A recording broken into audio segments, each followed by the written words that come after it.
नमस्कार दोस्तों, स्वागत है आपका मेरे चैनल पे। किसी गांव में एक बहेरिया रहता था। वह रोज जंगल में जाता और वहां से पक्षियों को पकड़कर नगर में बेच देता था।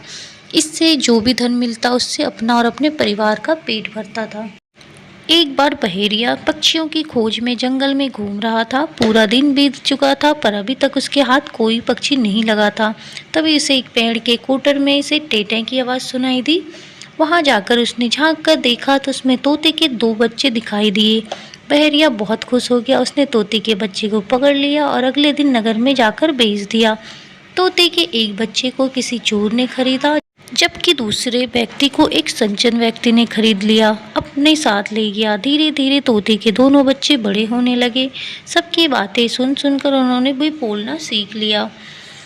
एक बार उस राज का राजा नगर में घूमने के लिए निकला। घूमते घूमते उसे प्यास लग गई। पानी पीने की इच्छा से वह चोर के घर जा पहुंचा। उसे देखते ही पिंजरे में बंद तोता चिल्लाते हुए बोला, शिकार आ गया, इसे लूट लो, ये बचकर ना जाने पाए।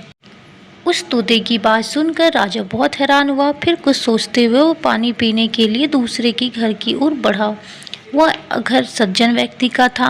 उसके तोते ने राजा को देखकर ही मीठी वाणी में कहा, आपका स्वागत है महाराज, मुझे खुशी है कि आप हमारे घर आए हैं। वहाँ सामने पानी का घड़ा है, गिलास से पानी निकाल कर आप पी सकते हैं। मालिक आते ही होंगे, आपको उनसे भेंट भी हो जाएगी।